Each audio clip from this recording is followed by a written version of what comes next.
Here's a complete guide to completing the CITADELLE More Easter egg on Black Ops 6 Zombies. This can be completed on solo or co-op, and if you find this guide useful, then be sure to let me know.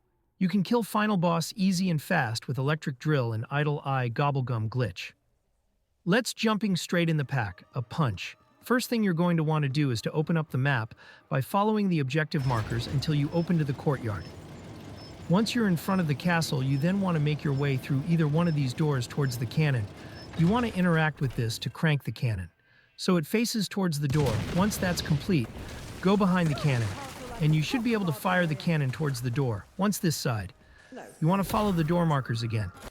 Head down below into the uncraft. Once the UBET room, you want to shoot 3 locks off this box here. Be prepared, as it's going to spawn a Doppler ghast, and once taken out, it will spawn a blood Ethereum crystal. Pick it up and insert the crystal into the portal, and the Pack-a-Punch machine will appear. At this point, your next objective's in the map to open up to the dungeon and interact with this door here to reveal a conversation with Gabriel. Before crafting all 4 swords, you can start and complete some main quest steps before moving on to the next round. You can save 1 or 2 zombies to proceed. First, acquire the Melee Macchiato perk and make your way to the Undercraft room, where you'll need to melee a specific wall with your Melee Macchiato to reveal a hidden section filled with blue symbols. From there, head back to spawn and navigate to the tavern, where you'll find 6 vases, each marked with Roman numerals that you need to interact with. Once you've activated all 6, take a screenshot of them in numerical order. Next, return to the Undercraft area, and with the newly revealed wall of symbols, shoot the one associated with the number 1. The symbols will then start transforming, revealing a new order where you'll need to shoot the one for number 2. Continue this process for numbers 3, 4, 5, and 6, noting that the wall will change its symbol order faster as you progress. Once you've shot all 6 in the correct order, your character will deliver a quote, and a red orb will transfer from the wall to a nearby section, revealing a book. Now, you need to find 4 pages in the sitting room, which are located randomly throughout the area. The pages you need to find will have glowing red symbols on them, and they can be very well hidden. So be sure to check every nook and cranny as shown in this video. Look carefully against the TV, on the sofa, on the bunk beds, next to the stamina-up machine, and along the outer edges of the sitting room walls. Pay extra attention to these areas, as the pages can be quite elusive. Once you get all 4 pages, go back to Secret Book and interact with it. Now it will show you Trap Sign to complete from top left to right bottom sequence. You can take picture, and you will do these steps later. The next step involves obtaining and upgrading 4 ritual items, which can be collected in any order, starting with the easiest, the horseshoe. You can find the horseshoe in the barn on Nature Path, located above the doorway. Simply shoot it to pick it up. After acquiring the horseshoe, head towards the castle and up the hillside ramparts, where you'll use the cannon to shoot yourself back toward the spawn room. As you do this, lightning will appear on your screen, and a small lightning cloud will spawn somewhere on the map. Look up in the sky to locate it, and on the ground beneath it, you should find Pegasus's horseshoe. With that ritual item upgraded, move on to obtaining Ra's Ankh. For this, go to a crafting table and create 3 Molotov cocktails, which you'll throw at 3 specific locations around the hillside ramparts by the cannon. The first Molotov should be thrown onto a debris pile beneath the pylon, the second on the balcony above the castle entrance, and the third to the left of the acid trap near Speed Cola. Each successful throw will spawn zombies from fireballs, including a ghoul-gassed elite that drops Ra's Ankh upon defeat. Next, for Raven's Talon, head to the Oblit room and take the fast travel back to spawn. At the end of the fast travel, shoot a raven to receive a quote from Craft, and once it flies into the sky, shoot it down to collect Raven's Talon. If you miss it, it will be flying around the outskirts of the castle, and you can still shoot it down. Finally, to obtain Paladin's Brooch, go to the dining hall and shoot a red crystal above the Vulture Aid perk machine to produce a beam that you need to align with another crystal upstairs. After aligning the beams, shoot the laser to direct it into the alchemical lab, where you'll need to shoot another crystal to align all the lasers, allowing you to pick up Paladin's Brooch. With all 4 ritual items collected, you can now upgrade each of them in any order. To upgrade Paladin's Brooch, interact with the yellow circle that is spawned and fill it with souls until complete, revealing a golden chest. For Raz Ankh, interact with the yellow circle in front of the castle and fill it with souls. The horseshoe upgrade can be found in the spawn room, where you'll also fill it with souls. And for Raven's Talon, take it to the circle in the Undercraft and fill it with souls as well. Once you've completed these upgrades, you'll be well on your way to progressing further in the game. We need to find a specific enemy wearing head armor. Defeating this enemy will reward you with a stamp. Take that stamp to the Vulture Knight room, and make sure to grab the sword from the Stag Knight, which is the first one on the left if you enter the same way I did. After acquiring the sword, we need to collect 3 lightning rods. The first one can be found near Deadshot Dakery, leaning against the wall. Just loot it. For the second lightning rod, you'll need to enhance your weapon with dead wire. Then, head to the upper village, which is to the right of the spawn or to the left of the castle. There, you'll find an electrical panel. Shoot it to zap the second lightning rod down from the roof and pick it up. The third lightning rod will randomly spawn on another armored enemy. Once you defeat that enemy, the lightning rod will drop. It progressed through the rounds. Next, head to the walkway leading to the cannon on the castle wall. You'll find a metal vase that you can interact with. Place all 3 lightning rods inside, and this will initiate a mini-game involving a wind vortex that you need to stay in while completing the next steps. To equip your sword, hold down the melee button. Enemies will start attacking you, and you'll need to use your sword to fend them off. Eventually, your sword will charge with lightning, which you'll notice through a visual effect on your screen. When your sword is charged, quickly melee the metal vase to charge one of the lightning rods. Be careful. If you take too long, the lightning will dissipate and damage you. So you need to act fast. I found this part quite challenging, especially since you can take damage if you fail to transfer the electricity into the vase. Once you've charged all 3 lightning rods, the storm will clear. Take out the zombies to make things easier, then interact with the vase again to place your sword inside. Finally, interact with it once more to retrieve the lightning sword. You should encounter an enemy wearing a bucket on their head, which is immune to headshot damage. Defeating this enemy will drop a stamp, a crucial golden key item you'll need. These enemies become quite common after round 10, so you'll have plenty of opportunities to find them. Once you have the stamp, head to the dining hall where you can find the Vulture Aid perk and the 4 knights. Use the stamp to interact with the Lion Knight, identifiable by the symbol on his chest. You'll want to collect his sword, which can be transformed into the light sword. Make sure it's the lion sword, as the others won't work. After picking up the sword, golden parasites will spawn. Defeat them using the sword, and it will begin to glow gold. Once it's glowing, proceed to the upper village, located to the right of your starting point. Here, you'll find a door with a lion knocker. When your sword is glowing gold, interact with the door by hitting it to activate one of the 4 symbols. Repeat this process a total of 4 times to light all 4 symbols. Keep defeating golden parasites and interacting with the door. If there are no golden parasites available, you may need to advance to the next zombie round. Once all 4 symbols on the door are lit, approach the door and interact with it as if you're trying to loot something. Hold the interaction button for a second or 2, and the knocker will activate, teleporting you into the next room. Run down the hall in the sewer and place your sword into the receptacle at the end. The pedestal in front of you will start displaying symbols, and you need to shoot the symbol shown on the pedestal.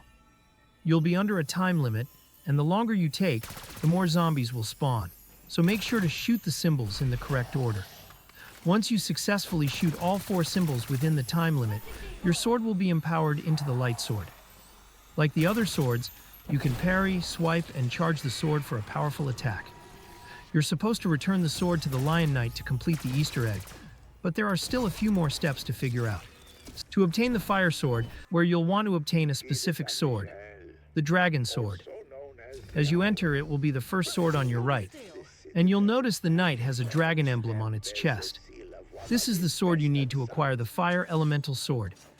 After grabbing the Dragon Sword, return to the main entrance of the castle and head up the steps to find the Dragon Altar. Interact with the altar to place your sword inside. Above it, you'll see a map indicating 3 locations you need to visit. These locations remain the same each time you play, and are where you'll find the 3 flames to bring back to the sword. 1 flame will spawn near the cannon, while the other 2 are close to the starting spawn area. When you pick up the dragon fire, you'll automatically equip your fists. While you run quickly, you'll also take damage from the fire. Your objective is to bring the flame back to the sword and interact with it. Be careful not to press Y to release the dragon fire, as this will extinguish your flames.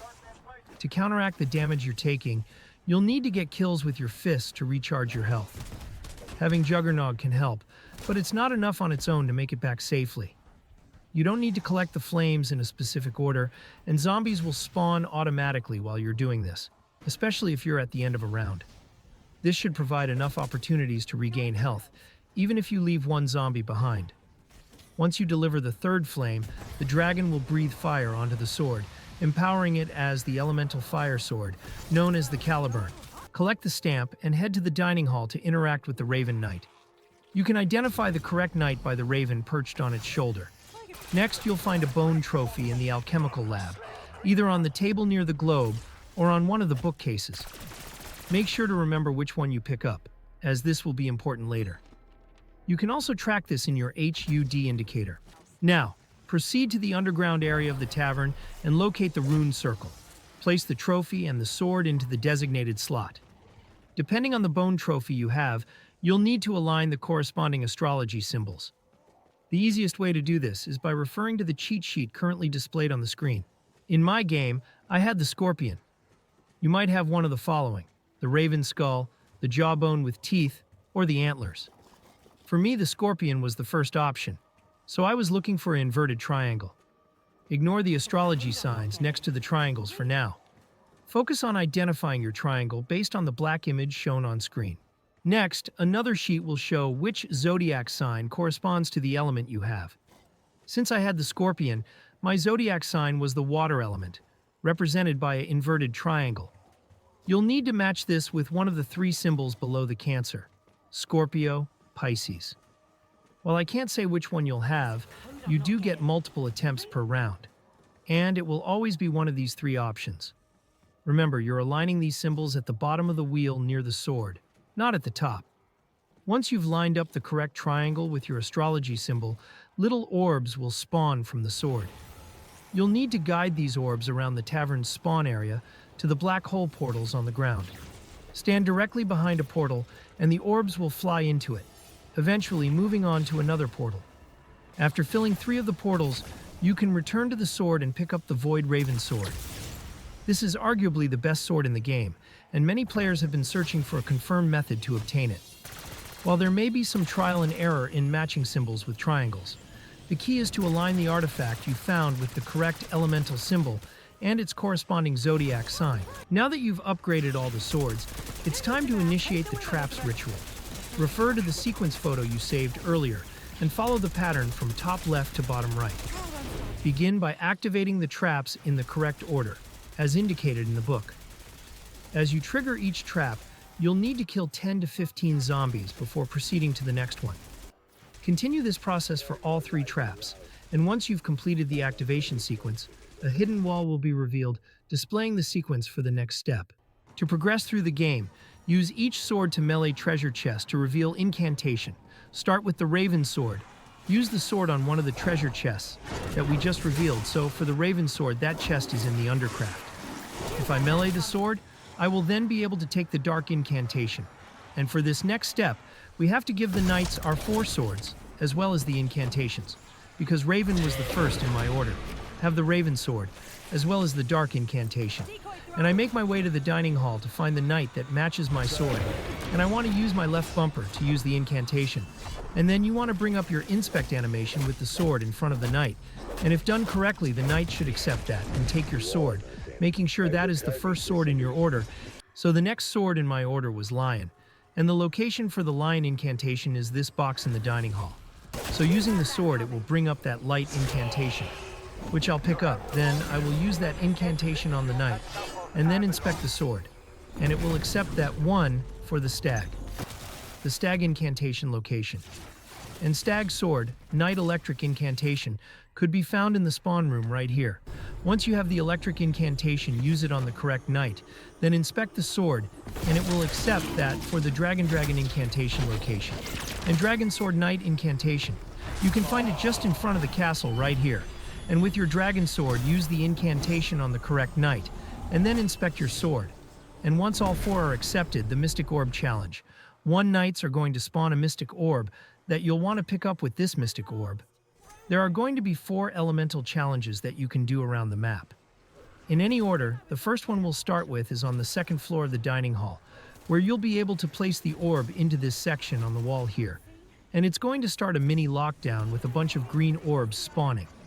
In order to complete this challenge, all you need to do is stand in the orbs for enough time for them to disappear, as each of these big green orbs is going to send a smaller orb back to the Mystic Orb that we placed. You will have infinite spawning zombies during this, and you don't have to necessarily kill them to complete this challenge. You just need to stand in the orbs until the challenge is complete.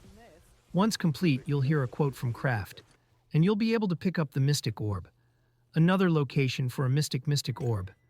Challenge 2 Orb Challenge is going to be here in Spawn, where you'll place it just to the right of the incantation table, which will then start another challenge where, if you pay attention to the element on the orb, you'll need to take down zombies, using specifically that variation of the sword, using its left and right trigger ability, as well as the incantation, as only that will get souls that will fill up the orb to complete this challenge.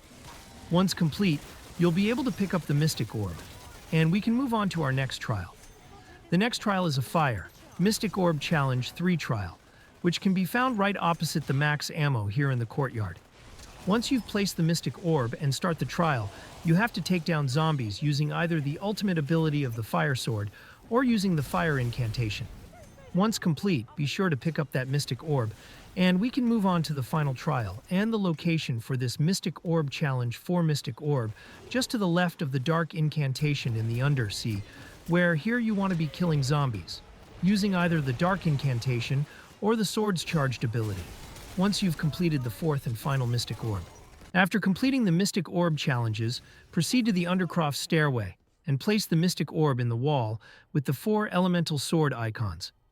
This will unlock a secret room, where you can obtain an item called the Guardian Key. Additionally, you will experience a brief story moment between the Owl and Sam. After obtaining the Guardian Key and experiencing the brief story moment, make your way back to the spawn room. To prepare for the final boss fight, it's highly recommended to use the electric drill with the Pack-a-Punch 2 and Ether Shroud field upgrade. Interact with the front of the statue, which will activate it, and once it starts moving and hitting its chest, activate the Idle Eye Gobblegum. This will teleport you to the fight arena.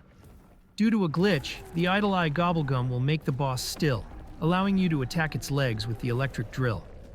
Once you've dealt enough damage, the first phase will be completed and normal zombies will spawn. Kill these zombies to charge the Ether Shroud electric field, making it ready for the second phase. With the Idle Eye Gobblegum glitch, you can attack the boss's leg again and deal enough damage to end the second phase.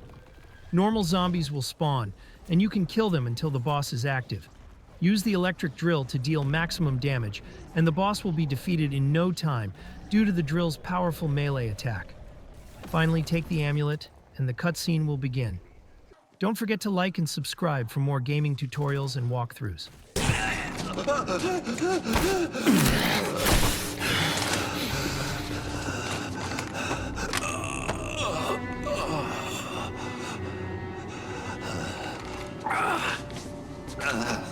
Craft, we need to know, what do we do with the amulet?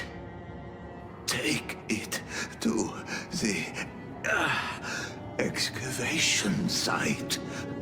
But beware the Sentinel artifact. It could consume you.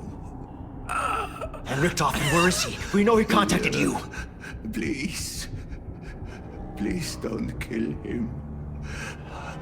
He is my son. He's your what? I don't think he knew he was raising a monster. Until it was too late. And the dig site he mentioned. It is not far.